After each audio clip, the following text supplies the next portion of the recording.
Ment here. In this short lesson, I'd like to take a look at how Charlie Christian uses minor triads to address dominant chord changes. If you're interested in learning more Charlie Christian after this lesson, please take advantage of the sale I'm having for my 2 Charlie Christian courses, Playing the Blues and Creating Lines in the Style of Charlie Christian, now until Saturday when I release my new Charlie Christian course, Playing Minor Lines in the Style of Charlie Christian. You can take advantage of this sale by using the coupon code Charlie Christian in all caps and receive 20% off. The links will be in the description below. So for this example, I would like to use the opening of Charlie's solo on the tune Rose Room. If we take a look at what's going on here, we're playing an F minor triad over the B flat 7 chord, and then leading that into an E flat 7 chord and playing a D flat minor triad over that. So we have a 2-5, B flat 7 to E flat 7, resolving to A flat. Now, often when you see the solo tabbed out, the fingering starts like this. Well, that's a good read on it, and it is within the B flat 7 chord here, or B flat 13. If we re-finger this, we can see the triad that he's using more clearly. We take the notes F, G, A flat, and C. We analyze that and we see, okay, that's an F minor triad with the added G, so it's like an F minor 9, and we can move it up here to this F minor triad shape. Now, I've covered in past lessons, and if you've done any kind of Charlie Christian transcription, you've seen that he uses this shape all over the place over our 7th chords.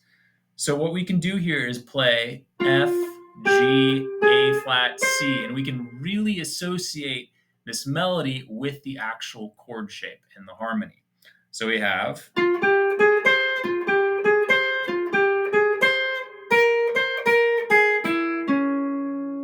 for our phrase. What we have now going down into the E flat is the C, B flat, and then to the C again, down a D flat minor triad. Now the E flat 7 chord or E flat 9 chord is right here. We're adding the 13th for the C for an extended tone. And then we're taking this and making it into the D flat minor. Now the relationship I see here is one where if you're thinking of the 5 chord, the E flat in this case, if you want that particular sound, and we'll get into what that sound is in a moment, and now we're going to take that chord and move it down a whole step. So that will be a D flat now, and then we're going to make it a minor chord. So that's a D flat minor. The particular sound it's bringing out of the E flat chord is an E flat 7 flat 9. So let's take a look at the notes. Remember, the E flat 7 is moving down into the A flat chord. So we have an A flat note that's just kind of there in the key. We have an E or an F flat. That's our flat 9. We have a D flat. That's our flat 7, all related to the key of, or the chord of E flat. And then the B flat is the 5 of E flat. So we have this happening here. We have the E flat 9 and then the flat 9. If we take that flat 9 chord grip, move our first finger, there's our D flat minor chord. So that's the logic behind the shape interaction with the E flat chord. So we have first the F minor bringing out the B flat 7 chord, moving down to the E flat, and then the D flat minor bringing out the E flat 7 chord. And then we're moving into the A flat to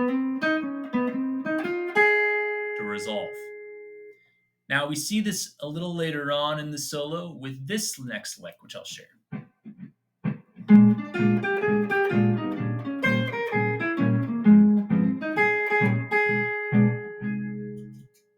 Now let's take a look at this lick. We're starting off playing out of the B flat 7 chord. And we've talked about this grip in one of our past Charlie Christian lessons, where we play A flat, D, F, G, A flat. So we're really digging into the B flat 7 here, the 13 up to the flat 7. Now we're thinking about the E flat chord here, right? Your E flat 7 in its most basic form, and then we have E flat 9 with the 13. So we're going to chromatically connect the E flat to the D flat. So we have, and then we're going right into our D flat minor triad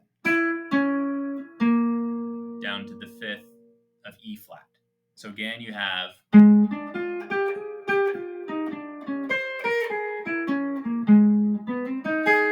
and resolving on our A flat. So again, we can see how he just repurposes the same chord shapes and brings out slightly different melodies from them, right? This is his vocabulary. So again, if we look at this, the F minor, what are we bringing out from the B flat 7 chord? We're bringing out the 5th, that's the F. We're bringing out the 6th or 13th, that's the G. We're bringing out the A flat, that's going to be the flat 7 of B flat, and then the C, which is the 2nd or 9th of B flat. And then when we use the minor chord or minor triad, a whole step below our dominant chord, we're highlighting specifically the flat 7, flat 9 sound. So we have, in this case, for D flat minor in relation to E flat, we have the A flat, it's just the 4, or it's moving into the A flat chord. Don't have to pay too much attention to that. We have then the E or F flat more specifically, that's the flat 9 in relation to E flat.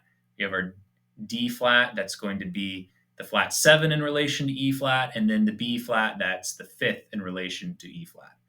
So that is the gist of how Charlie Christian uses minor triads to bring out different sounds over his dominant chords. So again, if you're interested in learning some more Charlie Christian and how he uses this in context, I bring this up in some of his blues playing in my Charlie Christian Playing the Blues course, and then you can look at the other Charlie Christian course and the new one that I will be releasing this Saturday. Take advantage of those coupon codes, and I will see you in the next lesson.